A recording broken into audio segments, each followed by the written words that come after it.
Hello there, welcome back to Build with the Boys. It's now time for the much threatened and never delivered Ask Me Anything. Everything just got in the way. This was supposed to happen in the old house and the move happened and blah, blah, blah. But thank you to everybody that submitted a question. It's very much appreciated. We have got more written down in these little slips of paper. I don't know what's inside them, but we're going to crack them open and answer as many as we can. I hope they're not mean, but we'll see what they are. But I will answer as much as I possibly can because I've had a lot of questions through email and whatnot, and it's just easier if I do it this way. And I just think it's nice to get to know me a little bit, and I love hearing about you. So again, if any of these you got a comment on, love to hear it. If anything comes up that I'm not, oh, here's a picture of it. I'll throw a picture up after I've done this in the editing. I'm not going to edit out any questions. So any questions that come up will be there, but I will add pictures if I can. If I can't find a picture of whatever it is I'm talking about, if that comes up, you will see this picture. Now that is Sid James riding a rally chopper in the 1970s while smoking a pipe, and I will explain why that has featured on more than one video that I've done. So that'll be the first. This isn't Ask Me Anything, but I'll explain where that comes from. So me and my friends had a thing. It's like, yeah, you're cool, but you'll never be Sid James riding a rally chopper in the 70s while smoking a pipe cool. So we'd send it to each other. So it was one of these things where we'd have little digs at each other, like somebody would post, hey, I've just got a pay rise and blah, blah, blah, blah, blah. And we just post that picture. And it's just kind of like, it was how we do it. We just dig at each other. It'd be anything. And it's like, oh, I've just done this. And we'd go, oh yeah? And we post the picture. It was just a funny way of doing it. So that is where that comes from. So if I can't find pictures, you're getting more Sid James on his rally chopper. So let's get into it. Let's go for this one. Okay, what is the worst model you have built? The worst model... Right, so it depends. What's the worst one I've built, as in... was the model bad or was what I did to it bad? I'll answer both. So the worst, funnily enough, the worst one I have bought and built it correct, was one from Roker. It was one from Robot Time, and it was bloody terrible. It was the airplane control tower. Absolutely horrendous model, because it shakes itself apart. So no matter what you did to it, you'd wind it up, it would maybe make 2 revolutions and then start to shake itself away from the base. Because of the mechanism inside it, it would shake itself away from the base. The planes would go up and down. They drop out of sequence, and it would fall apart. So you couldn't glue it, because if you glued it, it wouldn't rotate at all. And I thought, I must have done something wrong. I was convinced I've done something wrong. I've missed something. So I go back through the instructions. I haven't. I watched 10, 20 YouTube videos of people making it. I haven't. And then I started digging around, and I found so many people had the exact same problem. They said the same thing. They said, this thing just falls apart. I'm like, okay. So it's just a bad design, which is uncharacteristic for Robot Time. They're normally bang on the money. Roker are normally flawless, but this one was just bloody awful. Funnily enough, in the move, the only model that broke was that one. And I'm not even slightly bothered about it, right? So I was like, yeah, that can go. So I've kept the music box that was inside it, but I'm not even slightly bothered that one broke. The worst model that I have built, as in I just did it bad, was a Metal Earth. I had a Metal Earth model of Soundwave from Transformers. And everything I could do wrong on that, I did wrong. It just ain't for me. I don't enjoy Metal Earth models, but I kept being bought them. I think it's because people know I like modelling, and a cheap kind of gift is those Metal Earth ones you get by £7. I kept getting bought them, and most of them I did fine.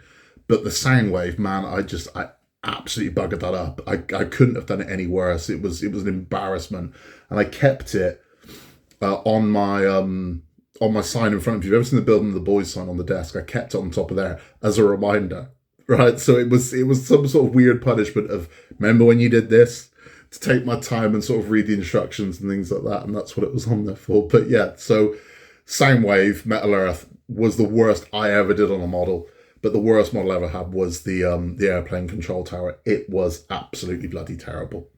So I hope that's answered that one. Let's have another one. Let's go. This one.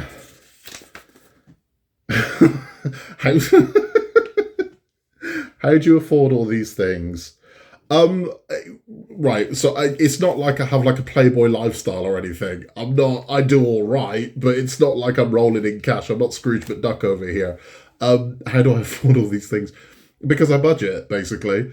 I don't spend money on myself really, so it's like I'm not a drinker at all. I occasionally drink, but I don't go to the pub. I don't have that lifestyle. Um, I don't play golf. I don't fish. This is my hobby. This is what I do. So essentially, any spare cash I have goes on models and things like that. So it's not that much really. I mean, in the scheme of things. But the one thing I will always say is don't ever break yourself over collectibles. I've known people do that have bought like really stupidly expensive hot toys and things like that, and thought, dude, you can't afford the electricity bill. Why are you spending 1,200 quid on a Spider-Man figure? And I've seen people do it, and it's like it's a bit much. But no, I just budget. I budget. So I mean, there are a bunch of models I'd love to. I'd love to build all of them. So I mean, it's like right now, I'd like to have built the Alien. It didn't really appeal to me as such, but if I could afford it, if I had enough money, I'd be like, yeah, I'll get that one. I'd get everything. I would. I'd like to build Knight Rider, but I mean, the reality of it is, I'm looking at it and going, okay, so do I want to build Knight Rider or do I want to build this one? And I have to budget. So I have X amount on the go at any one time, and I have to budget accordingly. So if I can't afford it, I don't get it. It really is that simple, which is why I kind of say to everybody, think ahead, look ahead, and we try to give you as much news as I can. So you know what's coming, so you don't end up tied into, Iron Man when Knight Rider's just come out, which is what happened to me. So Iron Man over here was going to be the DeLorean. I signed up to build the DeLorean through Eagle Moss and just didn't get anything. It had been about 3 months, issue 1 hadn't turned up, and I said, you know what, forget it. Well, I'll cancel. And Iron Man had just launched, so I thought I'd get Iron Man instead. I like Iron Man. I am very happy with the finished model, but did I enjoy the 18 months of building him? No, I did not. And it's put me off building anything similar to him, which is why I will not be building RoboCop. I really like the RoboCop that's been built in France. I don't think it's going to launch over here because there's been all kinds of problems with licensing, but it's just going to be too similar to that. And I'm not interested. I did enjoy building that. And I know we are building the Infinity Gauntlet, and that's going to be boring. I know it is, but the kid wants it, so that's where we are. So that is how I afford all these things. I work really, really, really bloody hard. That takes me away from my home, takes me away from my family. It's stressful. I work hard. That's what I do, and I budget. That's how I afford it. There's no secret here. It's not. I'm not wealthy or anything like that. It's that really I'm not. So that's not what it is. Hope that answers that one. What else have we got? What do I need to start a YouTube channel? I'm the wrong guy. I mean, I've got 1,500 subscribers. I'm not exactly I'm the wrong guy. But what do you need to start one? You need a camera and an email address. That's it. I mean, beyond that, you don't need anything else. If you got a camera, you get an email address, you can have a YouTube account, you can start making YouTube videos. That's it. That's literally all you need. I mean, I don't. You don't need to. You definitely don't need to buy all the ridiculous equipment. So if you haven't got a YouTube channel, don't be like, oh well, I'm going to get a lavalier mic, and I'm going to get lighting, I'm going to get this, I'm going to get a background screen. Don't go mad. Get a camera. Get an email address. That's all you need. See how you get on, and if your channel builds, invest in it if you enjoy doing it. But don't go out and spend 1,500 quid on equipment that you're not going to use on a channel that might not gain traction. It's you need a camera and an email address. That is all you need to start a YouTube channel. That's it. Hope that one answers. What have we got here? Sid James, funny enough. What is your favourite Carry-On movie and why? I know who this is from. This is from Costume Ken. I can tell you. So my favourite Carry-On movie, this is a bizarre one. So this is a two-part answer, and I'm hoping this is specifically for Ken. So I'm hoping he gets what I'm saying. My favourite Carry-On movie isn't my favourite Carry-On movie, but it's my favourite Carry-On movie, right? But I'll explain what I mean by that. So, my favourite Carry-On film, if I had to say to somebody, this is a Carry-On movie I really like, it would be Carry On at Your Convenience. Because I think it's got the optimum amount of the original cast in it. I think it's got all of the kind of the innuendo with the jokes. It's funny. It's that one. So it's Carry On at Your Convenience would be my favourite Carry-On film. But it's not my favourite film that the Carry-On team made. The one I like is a Carry-On film in name and nothing else. The one that I think is hands down the best that they did is Carry On Screaming. But I wouldn't class it as a Carry On film. Now that might sound strange, but Carry On Screaming doesn't have many of the original cast in it. I mean, it's got Kenneth Williams in it, it's got Jim Dale in it, and I think that's about it. It's got Harry Corbett in it in the only Carry On film he did. Prunella Scales is in it, a few other people, but it's very light on Carry On cast. So you don't have Sid James in it. You don't. I mean, there's a lot missing from it. Brenna Breslau's not in it. There's loads missing from it. Joan Sims isn't in it. Barbara Windsor isn't in it. But it's a good movie. It's a great movie, and it's quite creepy as well. It's quite scary in parts, and it's just a love letter to the Hammer horror films of the time. And Kenneth Williams screaming "Frying tonight" as he goes into the wax is amazing. So that's my actual favourite one. But if I had to say to somebody, this is a Carry On movie, it would be Carry On at Your Convenience. So I hope that answers your question, Ken. Right, what else have we got? What advice would you give to somebody starting on YouTube? Again, I'm not the guy. It's very humble. It's very flattering, but I'm not. I'm Scotty 1500 subs. Do you know what I mean? It's not as if I'm raking it in doing this. I'm not. But my advice would be you. Be you. So give as much as yourself as you can and be the real you. Don't put on an act. Don't put on.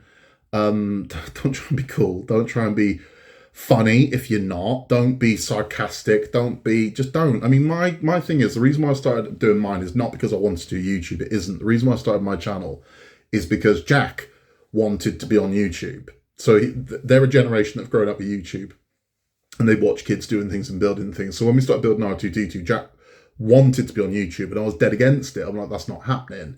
So we did a couple of videos and pictures and whatnot, and we'd load them to family social media so they could see them. But eventually I thought, you know what? Okay. So the first few that we did, we loaded to YouTube, and I turned the comments off because I was worried people were going to attack him. And I'm a protective parent. But it didn't. It was well received. I mean, I say it was well received. It was a huge deal to us as well. And celebrate the little victories. That's what I'd say if you're starting as a YouTuber. Don't think you're gonna sign up and then all of a sudden you've got thousands of subs. That's not how it works. Celebrate the little victories. 10 subs is good. If you just started out, your first 10 subs is massive. Your first 50 subs is huge. Your first 100 subs is massive. And celebrate those victories. The first video you do that gets 50 views is a big deal. The first video you do that gets 100 views is a big deal. It really is. And you stick with it. It will grow organically. And that's part of the... So don't go chase an algorithm. Don't go chase an algorithm. The amount of people that do that and just end up making terrible videos because they're chasing what's popular or trend at the time. But if you're chasing the trend's already happened. You've missed it. You've missed the boat.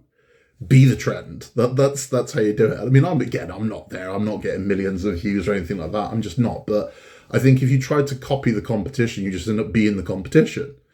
So be you, and it'll come. It'll come. Do if you're enjoying it, do it. But if you're doing this to make money, my advice would be don't.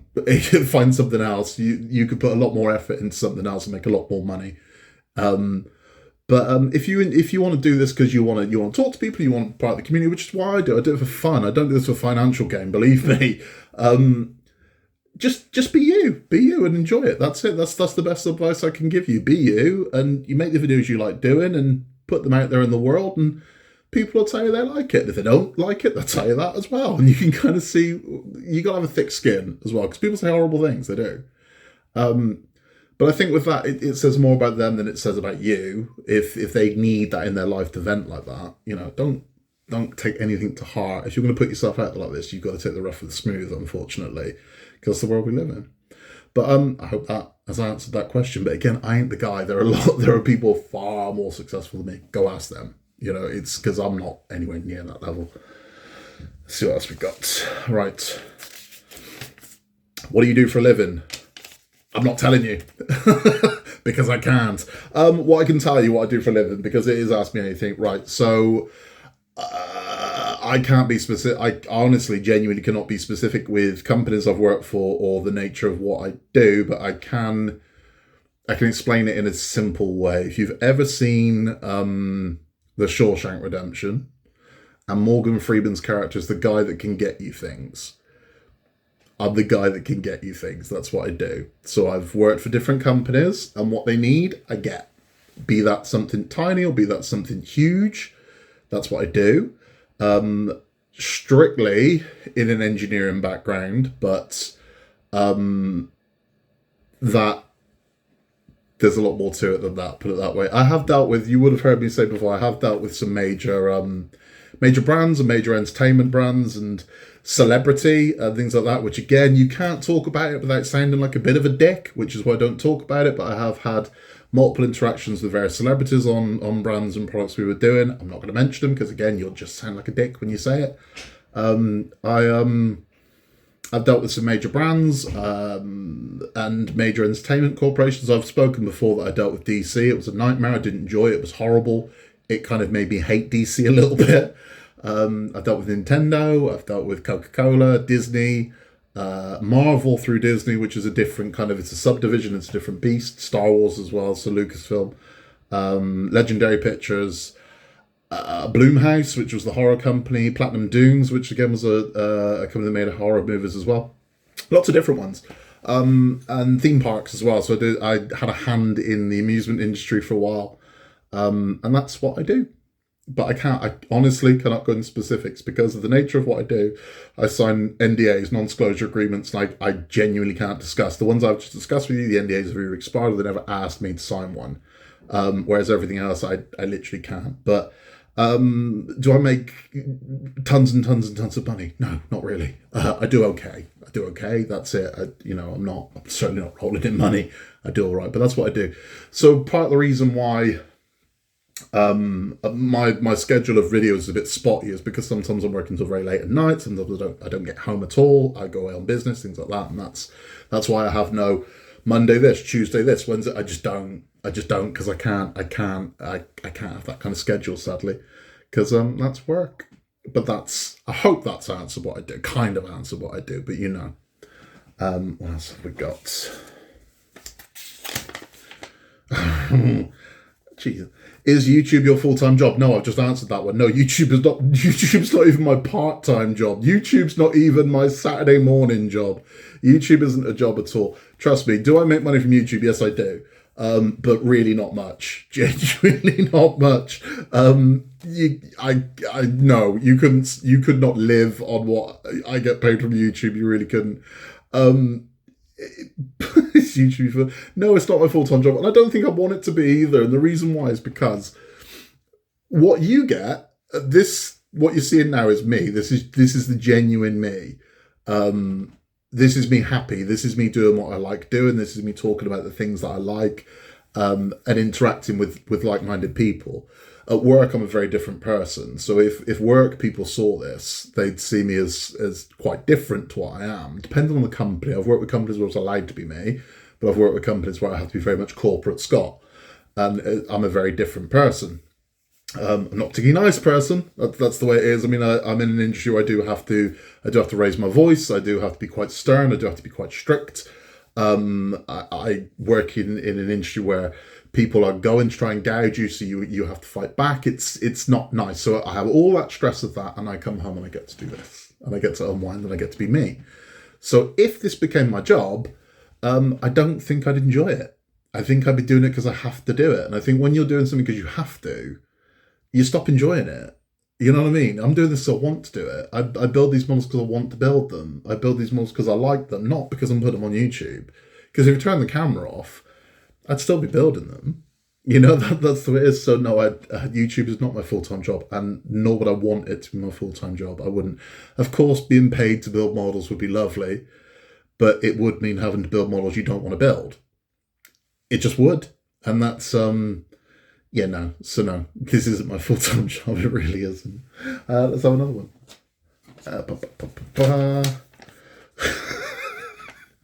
What is the point of you? I don't have one. I think that's someone's attempt at being mean. What is the point of you? There ain't no point of me. Just me. There's no point of me. I'm too chill for that. I'm not going to get into it with you. Bloody hell. What is the point of you? That's quite a long one. What are your top 10 favourite films? Right. I honestly, if you knew the truth about me and my obsession with films, you'd talk about me. I will give you my top 10 favourite films, but these aren't in an order. So I'm not going to say what's number 1 and what's number 10 because I can't, right? But if somebody said to me, you've got 10 days left to live, you can watch one film each day. Which 10 films you're going to watch? It would be these 10. Because I do know my top 10. Jaws, King Kong, that's the original. Not the Peter Jackson thing, certainly not the 1976. So, Jaws, King Kong, Back to the Future, The Thing, Saturday Night Fever, The Warriors, Gremlins, Ghostbusters, Pulp Fiction, and how's number 10 dropped out of my head? Number 10 just clean dropped out of my head. We'll come back to it. I remember in a minute number 10's going to grab me and go, oi! And I'm going, yeah, okay. But those are my top 9. So, yeah, those are films I love. Those are films I just absolutely adore. It's quite an eclectic mix, but those are films I absolutely adore. And I would happily watch them. The Lost Boys, that's number 10. I would happily watch those on a loop. Those are my 10 favourite films. Now, again, when it comes to films, I'm quite nerdy, and I used to go to the movies at least once a week before the lockdown. And then everything's buggered that. But I used to go to the movies a lot. So when it comes to what's your top 10 favourite films, it's so hard. But I mean, that's kind of the definitive list I give. But my thing would be like, well, what's your top 10 favourite films when you're feeling sad? What's your top 10 films when you're feeling happy? What's your top 10 horror films? You go into another level of that. You go, okay, what's your top 10 slasher movies? What's your top 10 supernatural horror movies? What's your top 10? That's the level I go to. So that, what's your top 10 action movies? But like, yeah, okay, what's your top 10 kung fu movies? It's like, what's your top 10 70s kung fu movies? Do you know what I mean? That's the level I go to. So I don't think you can just go, this is the greatest film ever made. You will notice on that list there is no Star Wars. People point this out a lot. There's no Star Wars on that list because I'm not a huge Star Wars fan. I'm not. I like Star Wars. I am one of those people that can just watch it and enjoy it for what it is. I like Star Wars, but it's not. No, I'm not a Star Wars maniac. It's just not there for me. Same as Lord of the Rings. I'm actively not a fan of Lord of the Rings. For me, Lord of the Rings is 9 hours about guys walking. I'm sorry if that makes anyone angry, but that's what it is for me. It either lands with you or it doesn't. It never landed with me. So no Lord of the Rings, no Star Wars, unfortunately. That's what's really weird as well with top 10 lists. Avatar never appears in anyone's top 10. Ever. You ask anyone what their top 10 favourite film is or their top 5 films, Avatar is never in their top 10. However, it's the highest grossing movie of all time. So how did that happen? Isn't that weird? Ask anyone. No one ever says Avatar is their favourite film. It might creep in some people's top 10. No one. I've yet to meet a single person who said to him, what's your favourite film? They've gone, Avatar. But people must have gone to see that thing 3, 4, 5 times for it to make as much money as it did. So who the bloody hell was watching it? Weird, right? Really weird. Let's answer another one. Right. Have you seen... I know this is Costume Ken again. Have you seen Little Shop of Horrors? I have seen Little Shop of Horrors, and I'll tell you something else about it in a minute. Have you seen the original endings? Yes, I have. So they did make Little Shop of Horrors into a feature film, and I think it was 1986, 1987. And it is about a plant called Audrey 2, if you've never seen it, that is a Venus flytrap, kind of. And it grows and grows and grows and needs to feed on human blood. But it's a musical. It's got Rick Moranis in it, and it's got a lot of the cast of Ghostbusters in it as well. And the original ending of it, well, the theatrical ending, Seymour, who is Rick Moranis' character, defeats the plant, and him and his girlfriend Audrey, who the plant's named after, go home together and live in this idyllic 1950s house. But in the garden, you see these little Audrey 2s growing. They did film an ending, though, and I think this is what Ken's talking about, where Audrey 2 wins, kills Seymour, grows even bigger, and takes over the world, because it's an alien. It's from outer space. Mean Green Mother from outer space. Takes over the world. It wins. The plant wins. But they filmed it, but it never, they were like, we can't release that ending, so it doesn't happen. What I can tell you, and this might surprise you, but again, just ask me anything, I'll tell you. Not only have I seen Little Shop of Horrors, and I've seen the original endings, when I was 16 years old, I was Audrey 2. I was the voice of Audrey 2 in a production of Little Shop of Horrors, amateur one, obviously. But I could sing when I was younger, but 15 years of cigarettes and booze, which I no longer do, pretty much ended my singing voice. I could sing, so I was actually the voice of Audrey 2 in Little Shop of Horrors. So there's something I bet you didn't know, but you do now. Let's answer a couple more. We'll try and get through some quickly. Audrey 2. What's your favourite model? What's my favourite model? My favourite model, Rootmaster. It's the Rootmaster. I loved the Rootmaster. I genuinely did. I mean, this is weird because the Rootmaster wasn't a pop culture thing, which is typically what I'm attracted to. You can see by the kind of stuff in my room. But Rootmaster was just a joy to build. Honestly, there was no bad issue. The only bad issue was getting the little poles to line up, so that sucked. But I just loved building the Rootmaster. It was so nice. It was lush. They turn up packs of 10, and I just built this Rootmaster. It was gorgeous. It was such a fun build. It went together smooth as you like. I really enjoyed it, and that, hands down, I think is my favourite build. The Rootmaster was so much fun. That said, I am loving the Disney Dolls house. I really am. There hasn't been a bad issue with that. It's all been good, and I really enjoyed the Disney Dolls house. So that is that's my favourite one over there. Let's see what else we've got. We'll get a couple more through these. What do you think about... Okay, that's a political... yeah. What do you think about Joe Biden? I don't think anything about Joe Biden. Is my answer to that. I have no opinion on American politics because I'm not an American. So I have no opinion on Joe Biden. Not my circus, not my monkeys. You know, I've got no skin in the game, and I think British people tie themselves entirely too much of an American politics when it's nothing to do with us. I couldn't care less. When they say about Donald Trump, I don't care. He's not my president. I don't care. It doesn't affect me. Don't care. So I have no opinion on Joe Biden. Don't know. So do I think he's a good thing? Do I think he's a bad thing? Don't care. Have no opinion. I'm completely neutral. Nothing to do with me. I'm British. In the same way, if you're an American who leads our country, probably shouldn't concern you. You should be aware of who it is and what they're about, but you can't vote them in, you can't vote them out. So why concern yourself with it? That's the way it is. So that's my standpoint on that one, quite simply. Sorry, that might be what you wanted to hear, but there you go. That's the answer to the question. What else have we got? Advice for YouTube. Okay, advice for YouTube. I've given my advice for YouTube. I'm hoping that's enough for that one. That's a duplicate. That shouldn't be in there, I don't think. But yeah, I've got no opinion on them. What's your favourite Star Wars film? Okay.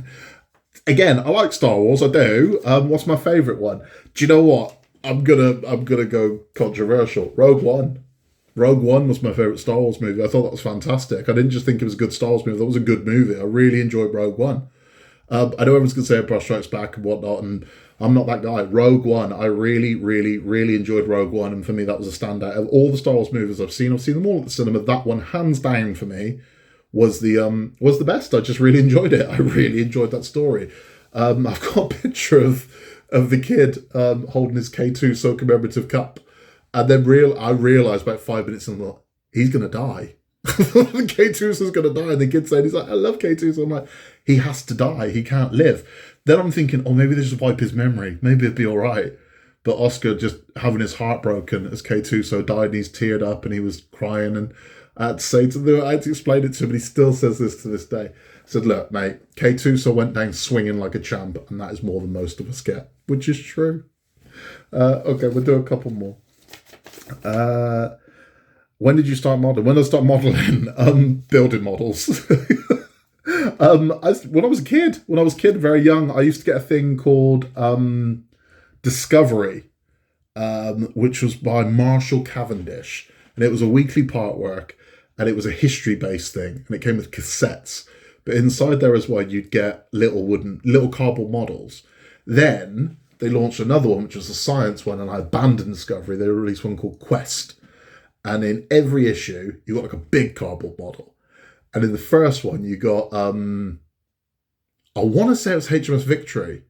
It wasn't Victory. It was, what was it? It was a destroyer. It wasn't a HMS Victory, it was a destroyer.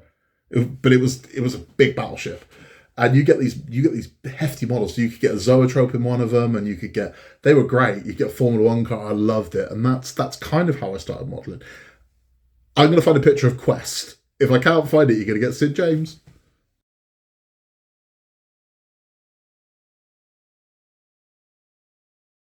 So hopefully that was Quest and not Sid James riding a rally chopper. But it was great, so I loved that. And then after Quest, so I would have been like 7 or 8 when I was getting that. And then also, this is so weird, but I remember this vividly.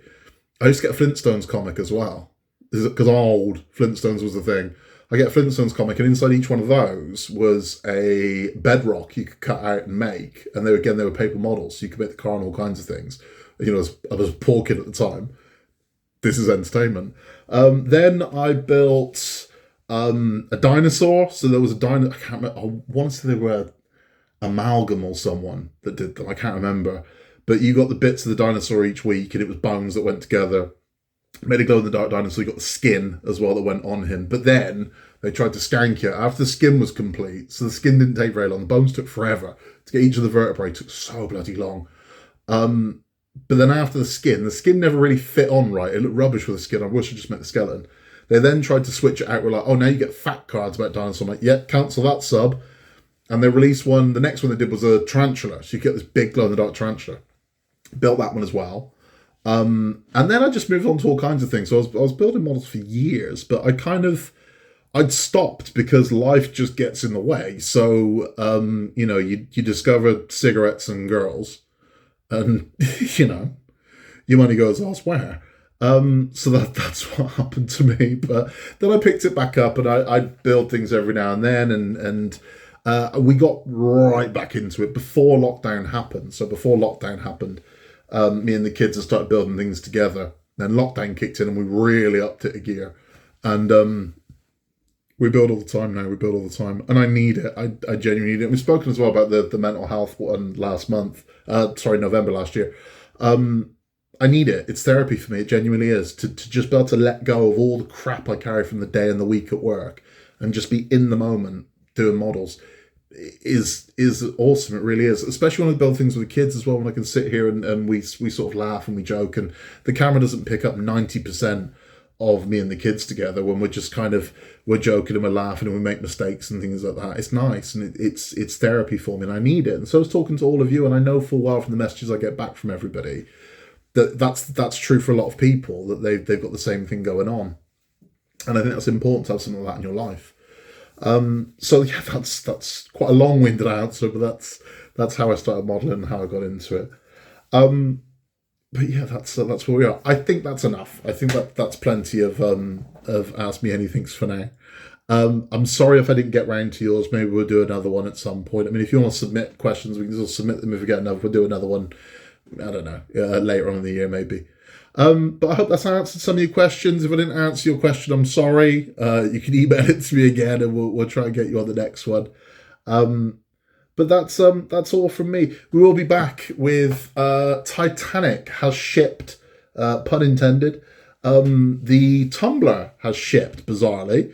So that will be 7, 8, 9, and 10 of the Tumblr will be coming.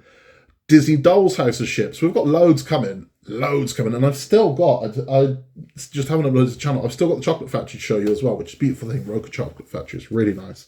There will be lots more coming up, along with the same old nonsense. Thank you for stopping by. I hope that's answered some of your questions. And if it hasn't, again, you can still contact me at billmantheboys@outlook.com, and I will try and answer you directly if I haven't answered your questions directly in this one. In a world where you can be anything at all, just be nice. Thank you to everybody that supported the channel. Thank you for all of your kind words regarding everything, not just on the house move. Thank you for all the support you've given us with the channel. Thank you for well wishes when we're not feeling well. Thank you for everything. It has meant the absolute world to us. It really has. And yeah, we just love having you here. If you haven't yet, please remember to like and subscribe. It helps us massively, and we'd love to have you as part of our family. And I will catch you very soon for more of the same from me, Scott, at Bill and the Boys. I will catch you next time.